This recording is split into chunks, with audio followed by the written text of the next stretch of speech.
Did you know that most women place their husband's needs below those of their children, their co-workers, and even the family pet? Well, that's exactly what Judy Carden, the president of Inspiration, Etc., did until she realized the importance of making her husband a top priority in her life.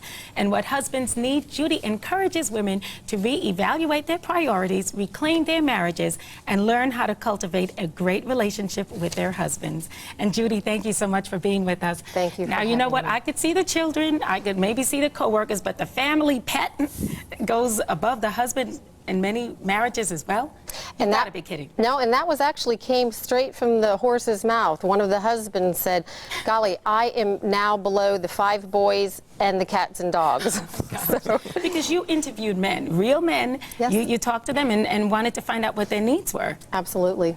So why don't you tell us about your story a little bit, because it's quite interesting how you're writing on this topic, but yet you were in that same position at one time in your life, and your husband was kind of at the bottom of the barrel. He was, and it actually, it's still kind of sad to even share this story, but I was in New York and I had just spoken to a large group of women, and they had the press there. I did a radio show and I was getting ready to do television the next morning with strep throat, and I was fighting through it.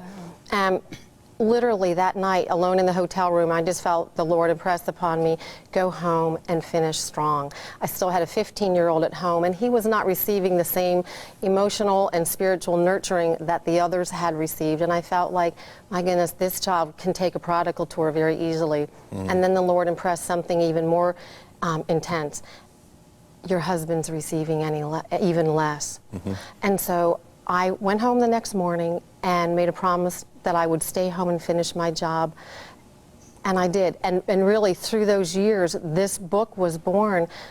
And ironically, or not ironically, it's so God, the day after our youngest son signed his scholarship papers to college, my agent contacted me and said, you have a contract on your marriage book.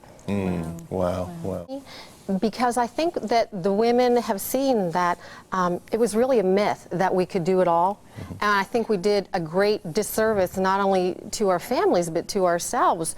And we think about all these no-name diseases and ailments and conditions that the doctors are trying to diagnose, and it's really just exhaustion. And I think it's fractured our families, and we're finally seeing, you know what, it is a myth. We cannot do it all. Something suffers. And usually it's the family just across the board. So I think women are realizing and turning hearts back towards home. Yeah, and being proud about it. And it's a wonderful thing, and that's one thing we've talked about. You're not just a helpmate. There's a lot of power in realizing who you are as a woman, a wife, and a mom. But you know, a lot of women, just like men, they get their kind of self-esteem from what they do outside of the home, because even though there seems to be a shift, a lot of times still, you go to kind of, you know, places where women are and everybody's talking about what they do, and then when they find out you're a homemaker, it's kind of like, wow, that's all you do. So how can women begin to embrace that and accept that and realize the importance of it? Well, first of all, I think, you know what, let's not even push the blame on other people. Let's take ownership for that situation, and I would want and wish and hope that every woman would say, guess what? Right. I am the homemaker. I am chief CEO of the home. There you go. Yes, that's something to be proud of. It really is, and be excited about it, because when you do it well, we should be excited about it. Absolutely. Actually, be this. Well, you know, here we go again. We're talking about the biggest need, and the biggest need always seems to be respect for the man. So talk a little bit about respect, and really what is it? Because I think a lot of times women think they're respecting their husbands when in reality they're not. Oh boy, and it's such a loaded question. You're right, there's so much to it. I think it's an attitude, and it really comes from your heart.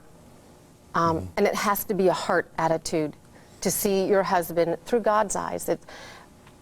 And to just revere him, to honor him, to lift him, to encourage him. And if it's in your heart, it comes through your language, your body language, and your every action. And the husbands have said, if you want me to be who God has called me to be, even though I fail, and sometimes fail very badly, please lift me and honor me.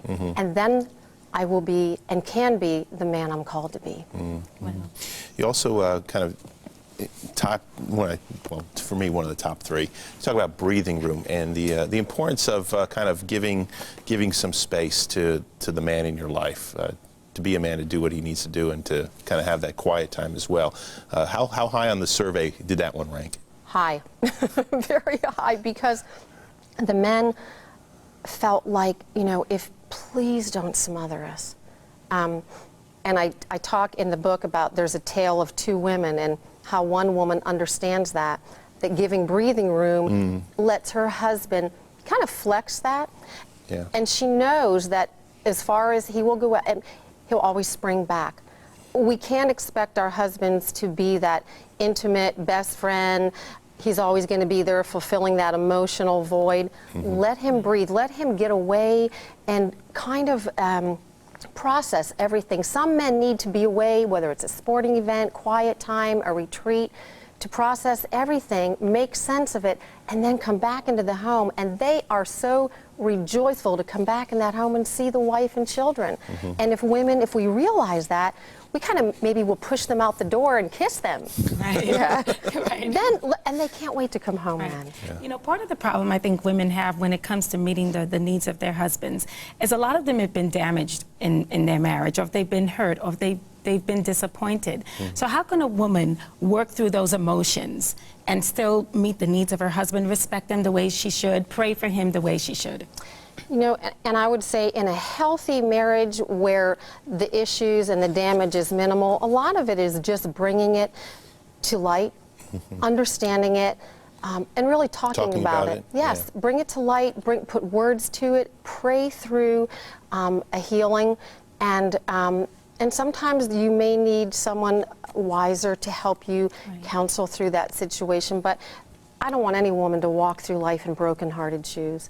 We don't have to do that. Right.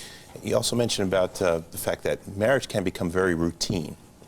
It gets to a point where reality sets in, and you know, the days, Tuesday could just as easily be a Thursday, or this month could just as easily mirror 4 months ago, and becomes a routine. How do we restore the romance, and how do we restore the vibrancy of real relationship for couples right now that have maybe just kind of lost that spark? Great question. I want you to know that yesterday on the plane, I was rereading my own book. And I thought, oh my goodness, I've slipped back into that, where somewhere between the mortgage payment and the bills and this, how did I get there again? And you know what it is? It's just the busyness. It's forgetting to take time to nurture. You know, when we treasure and love something, we nurture it, we feed it. And it's just, oh my goodness, go out for ice cream. Spend an hour at night if you can. If you can't, 15 minutes. Talk, connect. It's the emotional connection that helps nurture a relationship. You also mentioned something that probably will make a few women upset, especially women if you're having 3 kids and you didn't get a chance to shower before your husband comes home. But you talk about the importance of appearance, that ranked very high for men, that they wanted their wives to look good. It is important, and we can be angry or upset, but the reality is that men are very visual, and I've been that mom with spit up on her shirt and torn, I mean, not even, just ratty clothes. And I remember thinking, oh my goodness, he's going to walk through the door after being in an office and seeing people who are clean. And you did not date him and look like this. So for goodness sakes, take 10 minutes to clean yourself up and make him happy to see you when he walks through the door. And it's just as easy as 10 minutes, right? I mean, just freshen yourself up. At the most. At the most. Now, chivalry is another thing.